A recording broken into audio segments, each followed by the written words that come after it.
चकेरी में एक 20 वर्षीय बच्ची शौच के लिए जाती है और दोपहर तक घर वह नहीं लौटती है, तो परिजनों में एक घबराहट होता है कि आखिर सुबह ही गए थी, अभी तक क्यों नहीं आई। इस पर जो है वह आस पड़ोस के लोगों से आस पड़ोस में जानकारी लेने लगते हैं कि हमारी बच्ची आपके पास आई थी क्या, हमारी बच्ची आपके पास आई थी क्या, लेकिन उसे कहीं से भी यह बात की पता नहीं चलता है। जैसे ही इस बात की पता नहीं चलता है, वैसे ही परिजन और घबरा जाते हैं और जो है वह दोस्त महीम से भी पूछने लगते हैं कि हमारे बच्ची को कहीं देखे हैं, हमारे बच्ची को कहीं देखे हैं। अब ये सारी घटनाएं हो रही थी, शाम हो जाती है, कहीं कोई पता नहीं चलता है। अब सुबह का इंतजार होता है क्योंकि रात हो जाता है, फिर सुबह होती है। अब अगल बगल जहाँ वो जाया आया करती थी वहाँ पता लगाया जाता है, दोस्तों से पता लगाया जाता है। फिर दिमाग में एक बात आता है कि हमारे बच्ची का मेल जोल जो है अमुक व्यक्ति से था, कारण कि घर परिवार के लोगों को भी थोड़ा सा यह जानकारी था कि हमारी बच्ची का अफेयर जो है अमुक लड़का से चल रहा है। फिर जो है उस लड़के के पास ये लोग जाते हैं तो देखते हैं कि लड़का घर पर ही है और इन लोगों का उस पर कोई संदेह नहीं होता है। और फिर वो लोग वहाँ से चले आते हैं, परेशानी बढ़ जाती है।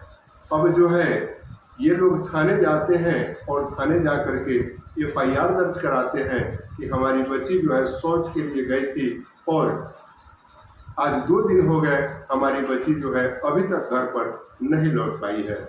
इसलिए गुमशुदगी का रिपोर्ट ये लोग दर्ज कराते हैं और पुलिस जो है अपने हिसाब से तहकीकात शुरू करती है। जब पुलिस तहकीकात शुरू करती है और जब मामला सामने आता है तो जानकर आप हैरान और परेशान हो जाएंगे, सोचने पर मजबूर हो जाएंगे कि आखिर भला ऐसे कोई कैसे कर सकता है। तो नमस्कार, आदाब, सत श्री अकाल। मैं भागीरथ ठाकुर आज जो आपको सच्ची कहानी सुनाने जा रहा हूँ, यह सच्ची कहानी उत्तर प्रदेश के कानपुर की है। दरअसल कानपुर से एक थाना लगता है चचेरी, इसी थाना क्षेत्र का यह मामला है।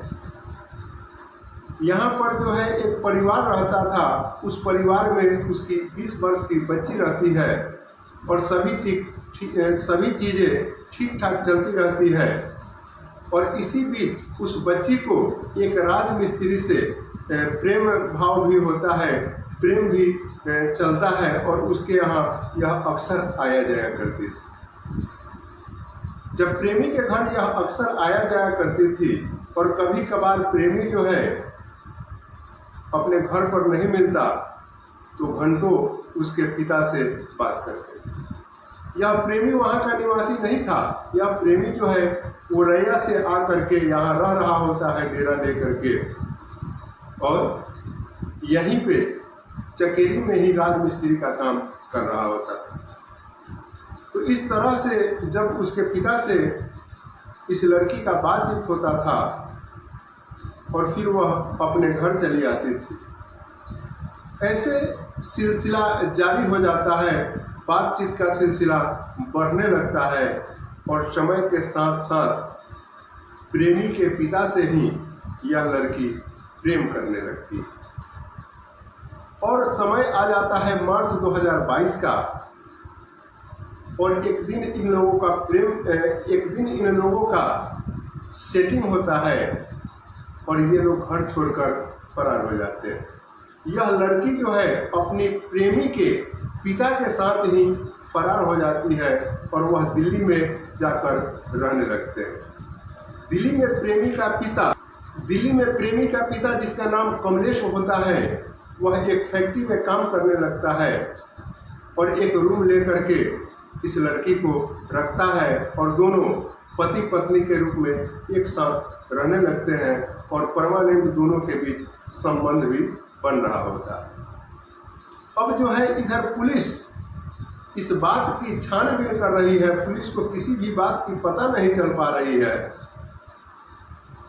और समय बीत जाता है 1 साल का। और पुलिस के दिमाग में यह बात आती है, कहीं ना कहीं से यह बात पता चलता है कि अमुक लड़का से उस लड़की का अफेयर चलता था। तो फिर उस लड़का से पुलिस संपर्क साधती है और उस लड़का से जब पूछताछ पुलिस करती है तो पता चलता है कि उस लड़का के पिता ही उस लड़की को लेकर फरार हो गए हैं। हालांकि यह लड़का जानते रहता है, लेकिन लोक लाज सर्व से यह बात किसी को नहीं बताता है। यह पुलिस प्रशासन के द्वारा बताया गया।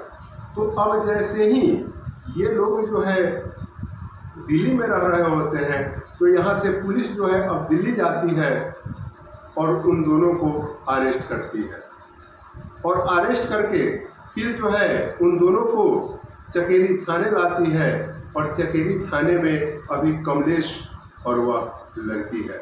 लड़की का जब बयान लिया जाता है तो लड़की का यह बयान होता है कि मैं कमलेश के साथ ही रहूँगी, चाहे दुनिया जो भी कहे, जिसको जो सोचना है सोचे, उससे मुझे कोई दिक्कत नहीं है, कोई परेशानी नहीं है। हम फैसला कर लिए हैं कि हम कमलेश के साथ ही रहेंगे। और इधर कमलेश से जब पुलिस बात करती है तो कमलेश कहता है कि हजूर शर्म की बात तो है ही है, लेकिन अब मैं कुछ कर भी तो नहीं सकता। तो इस तरह से अभी लड़की की बयान 164 का बयान होना है और जैसे ही कारण की लड़की बालिग है और लड़की का जो बयान होगा उसी हिसाब से कार्रवाई होगा।